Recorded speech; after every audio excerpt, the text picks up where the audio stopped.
Shri Venkateswara gold తాకట్టులో ఉన్న మీ బంగారాన్ని విడిపించి కొనబడును.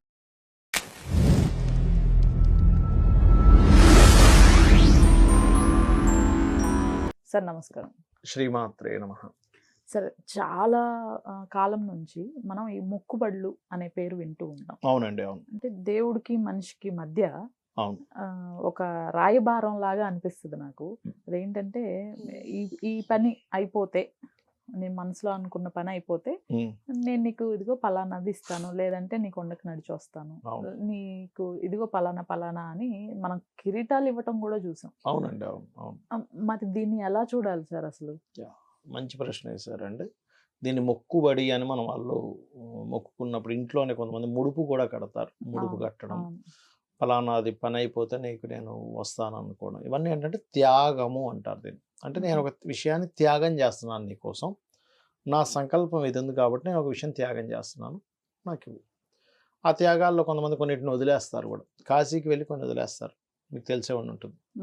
ఆ వదిలేయడం దాంట్లో కొంతమంది కోపాన్ని వదిలేస్తారు, కొంతమంది తినే పదార్థాన్ని వదిలేస్తారు, కొంతమంది వాళ్ళు బాగా ఇష్టమైన విషయాన్ని వదిలేస్తారు. అంటే నేను ఒక త్యాగం చేస్తున్నాను కాబట్టి నా త్యాగానికి ఏమిటి?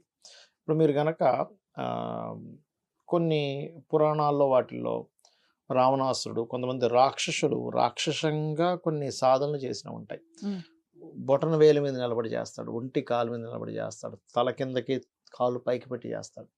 అంటే ఏమిటి? కఠోరంగా కఠినంగా ఒక సాధన చేయడం ద్వారా దేవతని ప్రసన్నం చేసుకోవడం.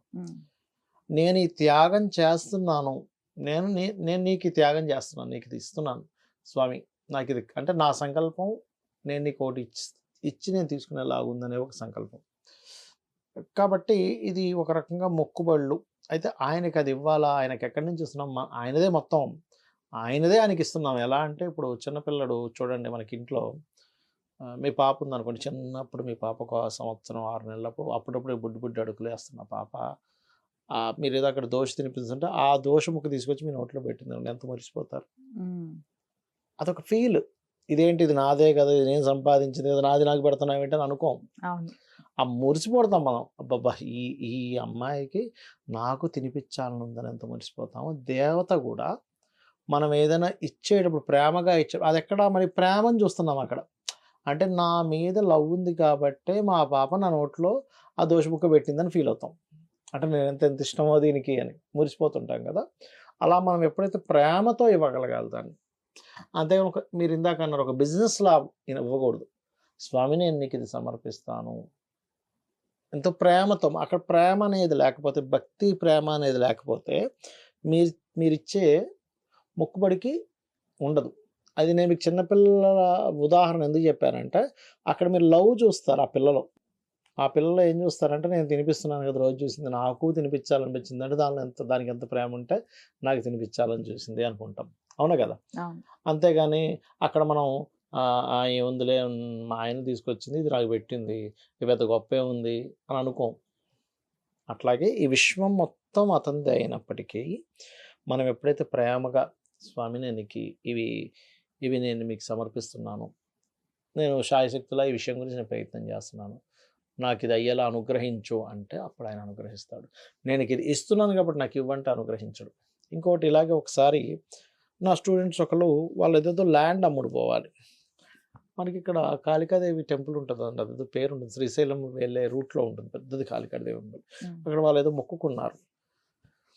ఇలాగే మాట వచ్చినప్పుడు, సార్ మేము ఈ మధ్య స్థలం అమ్ముదామంటే, అమ్ముతారండి అన్నా నేను. ఎందుకో వాళ్ళ జాతకాలు చూసినప్పుడు అమ్ముతారన్నప్పుడు మేము మొక్కుకున్నాం కూడా సార్, ఇట్లా అమ్మవారికి ఇస్తామని అమ్ముడిపోతే అనుకుంటే, నేనన్నా ఫస్ట్ మీరు ఆ మొక్కు తీర్చేసుకోండి, అమ్మవారు ఇచ్చేది ఇస్తుంది ఆటోమేటిక్గా అన్న.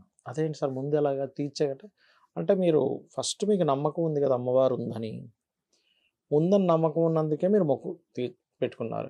మొక్కు పెట్టుకున్నాక అంటే మనుషుల్లా కాదు కదా, నువ్వు ఇది ఇస్తే ఇది ఇస్తా అంటే మనుషుల మీద నమ్మకం లేక మనం నువ్వు పని చేయ తర్వాత ఇస్తా అంటాం.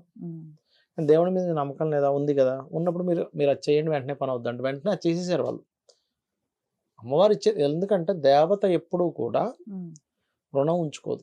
మనం ఇలా నమస్కారం చేసిన దీనికి కూడా ఒక రుణం పెట్టి వేసుకొని దీనికి తగ్గట్టుగా ఏదో రిజల్ట్ ఇస్తుంది దేవత. మనం చూడండి చాలా మంచి వాళ్ళు ఉన్నారు అనుకోండి, వాళ్ళు ఏం చేస్తారు, వాళ్ళకి ఏదైనా ఇస్తే వెంటనే అయ్యో మీరు నాకు ఇది ఇచ్చారని ఇంకోటి ఏదో ఇస్తారు అంటే వాళ్ళు దాన్ని అయ్యో వాళ్ళు నాకు ఇచ్చేసరికి రుణపడిపోతారని ఫీల్ అవుతారు. దేవతా రుణాన్ని మనం తీర్చుకోలేము ఎప్పటికీ. వాళ్ళకి మనం బాగా రుణపడి ఉన్నాం, మనకు వాళ్ళు రుణపడి ఉండరు ఎప్పుడు కూడా. కాబట్టి మనం ఏదైనా ఇస్తే అది రుణంగా ఉండిపోతుంది, దేవత మనకి అది ఇంకోటిగా ఇస్తుంది మనకి. అయితే అందులో భక్తి శ్రద్ధ ఉంటేనే అది తీసుకుంటుంది. ఇక్కడ ఏంటంటే మనం ఇస్తున్నాం కానీ తను తీసుకుంటుందో లేదో మనకి ఎట్లా తెలుసు?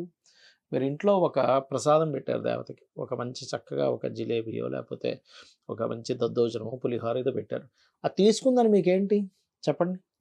మీరు మొక్కుకున్నారు, ఇంట్లో ఉండే ప్రసాదం ఒక ఎత్తు, మొక్కుకున్నారు, మీరు ఇచ్చారు, ఇచ్చింది తీసుకుందని ఏమిటి మీకు లెక్క చెప్పండి?